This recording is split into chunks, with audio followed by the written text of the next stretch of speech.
Hello everyone. हमने अभी unit first में कॉन्स्टिट्यूशन में से important articles of Indian constitution, parts of Indian constitution, schedules and sources of constitution हमने ये डिस्कस कर लिया है। अब चलते हैं नेक्स्ट वीडियो में जिसमें हम डिस्कस करेंगे इंपॉर्टेंट अमेंडमेंट्स के बारे में। तो चलिए स्टार्ट करते हैं अमेंडमेंट्स के बारे में। तो अमेंडमेंट का पेज किधर है? 14 नंबर 15 से, हाँ। तो यहाँ से स्टार्ट करते हैं, इससे नीचे से। तो बात करते हैं फर्स्ट अमेंडमेंट के बारे में जो कि 1951 में हुआ था। तो क्या हुआ था इसमें? 9th schedule was added to protect the land reforms. 9th schedule add किया गया था प्रोटेक्ट करने के लिए land reforms and other law including it from judicial review के लिए। 3 additional grounds for restriction on freedom of speech and expression, public order, friendly relation with foreign state and incitement to offence were added. Such restrictions were too reasonable and thus justiciable in nature. So, provided the state trading and nationalization of any trade or business will not to be invalid on ground of violation of right to trade or business. तो first amendment में mostly 9th schedule add किया गया था जो कि protect करता है land reforms को and other law including reform और जुडिशियल रिव्यू। तो यूपीपीसीएस मेंस के 2003 और 2009 का ये क्वेश्चन था। तो अभी हम बात करते हैं, ये आप एक्स्ट्रा इसमें पढ़ सकते हैं कि 3 additional grounds for restriction on freedom of speech and expression, जैसे कि पब्लिक ऑर्डर में और friendly relation with foreign state and incitement to offence for added. Such restriction were to reasonable थे और जस्टिसेबल इन नेचर थे, provided that state trading and nationalization of any trade or business will not be invalid on ground of violation of right to trade or business. Fourth amendment act हुआ था जो कि 1955 में हुआ था। 1955 में हुआ था जिसमें compensation for compulsory acquisition of private property were excluded from judicial review. State was authorised to nationalise any trade. तो फोर्थ अमेंडमेंट एक्ट में 1955 जो था, ये compulsory acquisition of private property को एक्सक्लूडेड करता था फ्रॉम जुडिशियल रिव्यू से, और state was authorise to nationalise any trade. ये जो दो चीज था। और सेवेंथ अमेंडमेंट एक्ट हुआ था 1956 में जिसमें अबॉलिश किया गया था classification of state into part A B C, जो भी था ये सिस्टम, इसको अबॉलिश कर दिया गया था और reorganise into reorganise them into 14 state and 6 union territory. मतलब पहले ऐसा सिस्टम था ब्रिटिश कॉलोनियल टाइम जब इंटरिम गवर्नमेंट बनी थी और उससे पहले, कि उनको पार्ट में डिवाइड कर दिया था कि पार्ट ए में ये स्टेट आते हैं, पार्ट बी में ये स्टेट आते हैं, पार्ट सी में ये स्टेट आते हैं, पार्ट डी में ये स्टेट आते हैं, अदर कुछ और था जैसे प्रिंस प्रोविंस में। तो इसको हटा के 14 स्टेट कर दिया गया था, 6 यूनियन टेरिटरी कर दिया गया था। Jurisdiction of high courts was expanded to include two union territories. Jurisdiction high court को बढ़ा के एक्सपेंडेड कर दिया गया था उनको, या यूनियन टेरिटरी को इंक्लूडेड कर लिया गया था। और 9th अमेंडमेंट एक्ट होता है 1960 में जिसमें बेरुवारी यूनियन केस होता है वेस्ट बंगाल का, was associated to Pakistan as a per Indo Pakistan agreement 1958 में। बेरुवारी यूनियन केस बोल सकते हैं जो वेस्ट बंगाल में था, was associated to Pakistan as per Indo Pakistan agreement 1958। और 10th अमेंडमेंट एक्ट हुआ था 1961 में जिसमें दादर नगर हवेली वर इनकॉर्पोरेटेड एज यूनियन टेरिटरी। ठीक है, 10th अमेंडमेंट एक्ट में 1961 में दादर नगर हवेली को यूनियन टेरिटरी का दर्जा दिया गया था। 11th अमेंडमेंट एक्ट हुआ 1961 में for education, for election of vice president or electoral college replace the joint meeting of two house parliament, and such election were excluded from judicial review on ground of any vacancy in appropriate electoral college. ये है for election जो था vice president का, electoral college replace कर दिया गया था joint meeting of to houses of parliament and such election were excluded from judicial review. और उसको जुडिशियल रिव्यू से एक्सक्लूडेड कर दिया गया, हटा दिया गया था। And ground of any vacancy in appropriate electoral college. 12th amendment act हुआ था जो कि 1962 में हुआ था, इसमें Goa and Daman Diu were incorporated in the Indian union. इनको गोवा और दमन दीव को इंडिया में मिला दिया गया था, इंडियन यूनियन में। और 13 अमेंडमेंट एक्ट हुआ था 1962 में जिसमें नागालैंड को ऐड किया गया था और डिक्लेयर किया गया था स्टेट एंड स्पेशल प्रोविजन दिए गए थे इसको। 14th अमेंडमेंट एक्ट 1962, एक सेकेंड, 14th अमेंडमेंट 1962 में पंडुचेरी को इनकॉर्पोरेट किया गया था इंडियन यूनियन में, and its legislature and council minister for union territory of Himachal Pradesh, Manipur and Tripura, Goa, Daman and Diu and Puducherry were created, जहां पे legislatures council of Minister for Union Territory of Himachal Pradesh, Manipur, Tripura, Goa, Daman, Diu and Puducherry were created. A 17th Amendment Act was 1964 में जो कि acquisition of land under personal cultivation was prohibited किया गया था if market value is not paid in compensation।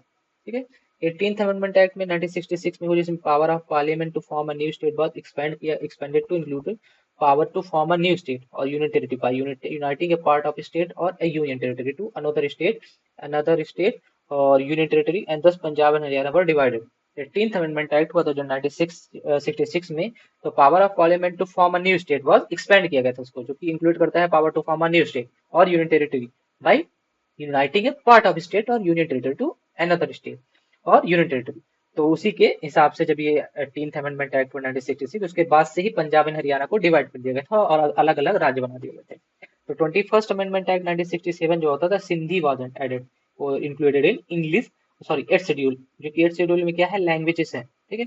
8th schedule में Sindhi language add की गई थी एज अ 15th लैंग्वेज, ठीक है।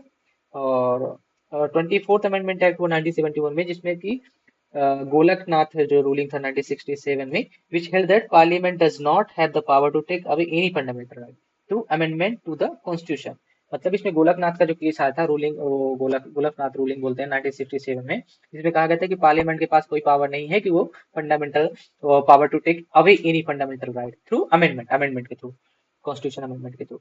तो president was mandated to give his assent to every constitution amendment bill. मतलब इसमें बोला गया था कि कॉन्स्टिट्यूशन में जो भी अमेंडमेंट एक्ट होते हैं या बिल आते हैं जो भी, तो उसमें कॉन्स्टिट्यूशन अमेंडमेंट बिल में प्रेसिडेंट का असेंट क्या है, मैंडेटरी, ठीक है,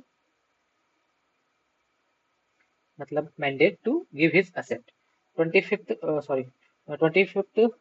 अमेंडमेंट एक्ट 1971 में आया, जिससे fundamental right to property was abolish.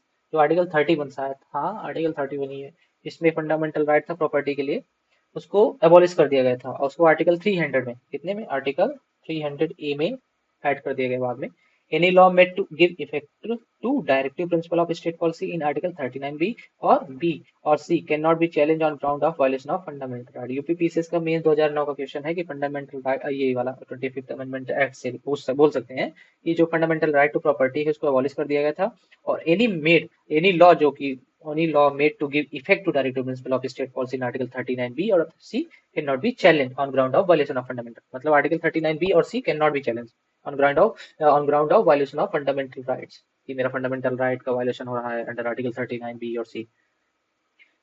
26 amendment act होता है 1971 में, जिसमें प्रीवी पर्सेस की बात की गई है, प्रिविलेज ऑफ प्रिंसिपल स्टेट्स की बात कही, रूलर्स की, वह अबॉलिश कर दिया गया था। जो कि 26 अमेंडमेंट एक्ट 1971 में आज इसमें प्रीवी पर्सेस की बात की गई और privileges of principal states rulers were abolish कर दिया गया। 31st अमेंडमेंट एक्ट होता है 1973 में, जिसमें number of Lok Sabha seat were increase 525 से 545 कर दी गई थी, 545। 20 seats from constituencies of union territory, जिसमें मतलब 20 सीट से मतलब उसको 20 सीट कर दी गई थी कॉन्स्टिट्यूशन में, कॉन्स्टिट्यूएंसीज में कि यूनियन टेरिटरी की रहेंगी अलग से, मतलब ऐसे ही, इसी जैसे number of Lok Sabha seats were 525। ये 31st अमेंडमेंट एक्ट 1973 के पहले बोल सकते हैं, जब अमेंडमेंट हुआ तो इसमें 545 कर दिया गया सीट को टोटल। 20 सीट्स फ्रॉम थी, इसमें इसी में से 545 में 20 सीट्स थी इसकी यूनियन टेरिटरीज की।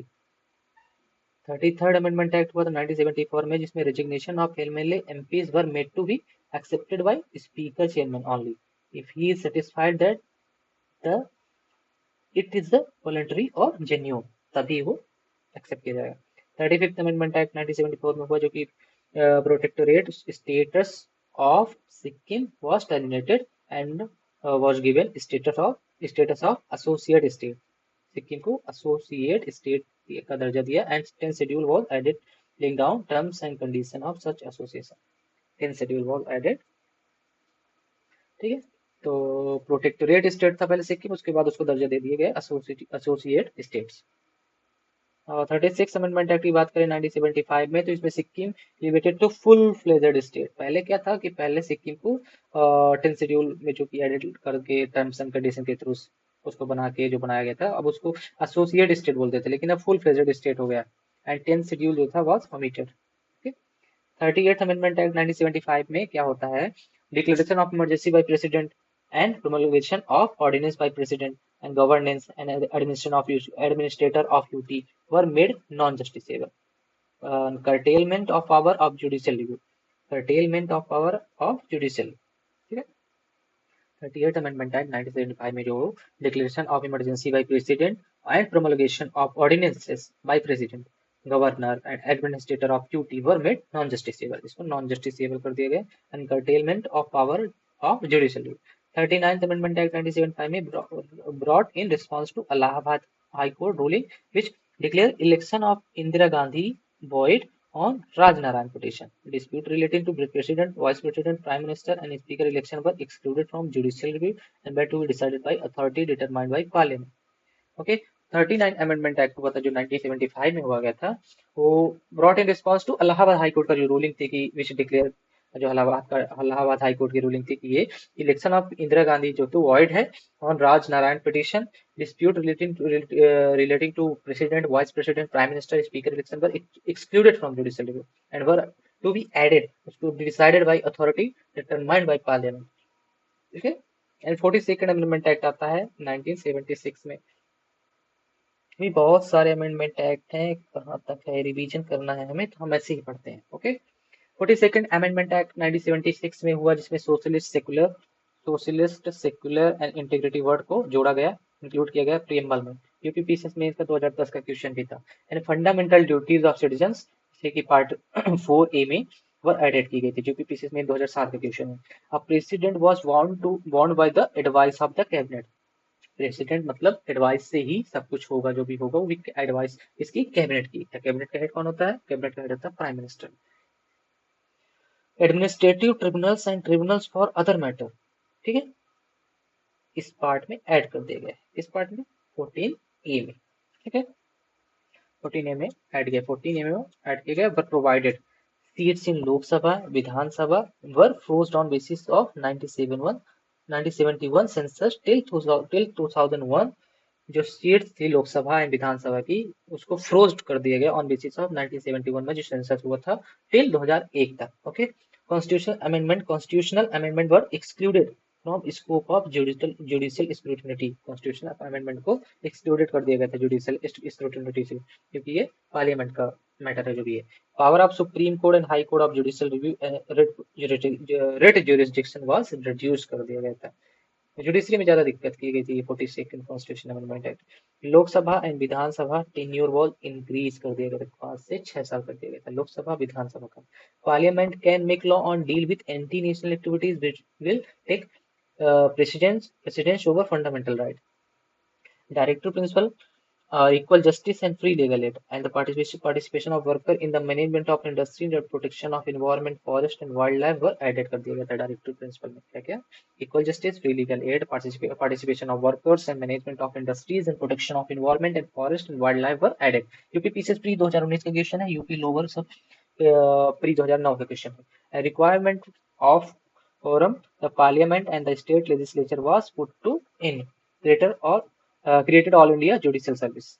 कब आई all India judicial service? 42nd amendment act 1976 के थ्रू। 43 अमेंडमेंट एक्ट की बात करें 1977 में, जो कि यूपीपीसीएस स्पेशल मेंस 2008 का क्वेश्चन था। jurisdiction of supreme court and high court of judicial review and issue of writ was restored कर दिया गया था। पहले इसको कब हटाया गया था? 42nd कॉन्स्टिट्यूशन अमेंडमेंट एक्ट में, पर इसका jurisdiction of supreme court and high court of judicial review का issue of writs was restored। writs पे Parliament special power to make law regarding anti-national activity was curtailed. Okay. 44th Amendment Act 1978. Tenure of Lok Sabha and Vidhan Sabha was reduced कितने? 5 year के लिए। लोकसभा का विधानसभा का पहले इसमें क्या हुआ था, जब इमरजेंसी में उसको बढ़ा के 6 ईयर के लिए कर दिया गया था, इसी को अब फिर से रिड्यूस करके 5 ईयर कर दिया गया था। Provision with regard to quorum in parliament state legislative were restored, मतलब जो किया गया था उसको थोड़ा सा सुधारा गया बोल सकते हैं। Freedom of press restored. Constitutional protection was given to publication of true reports of proceeding of parliament and state legislatures. President was empowered to send a bill back once for advice of cabinet for reconsideration, but such advice was binding on president.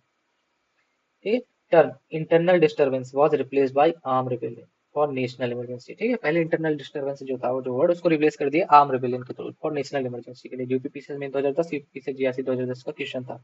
और president can declare national emergency only on written recommendation, ऐसा कि नहीं कि आप phone में बात करके बोल दीजिए कि प्रेसिडेंट जी ये लगा दीजिए इमरजेंसी, नो। जब तक रिटर्न रिकमेंडेशन नहीं आएगी कैबिनेट की, तब तक president can not declare emergency, national emergency. तो made certain procedure safeguards with respect to national emergency and president rule. और status of right to property was reduce to legal right. उसको पहले fundamental right था कि आपका जो right to property is a fundamental right, but now reduce to legal right, it's a legal right. ठीक है, ये यूपीपीसी में 2013, 14, 15 और 17 के क्वेश्चन में था। ठीक है, और बात करें fundamental right under article 20 and 21 can not be suspended during a national emergency. तो ऐसे क्वेश्चन बनते हैं ना कि इमरजेंसी के समय कौन से आर्टिकल आपके नहीं हटते, मतलब क्या बोलते हैं सस्पेंड नहीं होते, तो आर्टिकल 20 एंड 21। ठीक है, power of the court to decide the election disputes of president, the vice president, prime minister and Lok Sabha speaker was stored किया गया। Power of the court to decide election dispute. 50 50th Amendment Act 1984, Parliament can restrict fundamental right of employees of intelligence organization and telecommunication system set up for them। 50 जो 50th amendment act हुआ था 1984 में, 50 वाला, तो parliament can restrict fundamental right of employees, मतलब जो employees है government employees of intelligence organisation and telecommunication system set up for them. तो उसमें parliament can restrict fundamental right किनके, जो एम्प्लॉयज हैं इंटेलिजेंस ऑर्गेनाइजेशन के and telecommunication system set up for them। And 52nd Constitution Amendment Act of 1985 में new 10th schedule was added for disqualification of MP and MLA on ground of defection, anti defection law इसको बोलते हैं। ठीक है, 52nd Constitution Amendment Act 1985।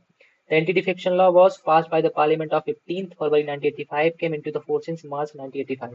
पास हुआ 15 फरवरी 1985 को और come into the force in March 1985।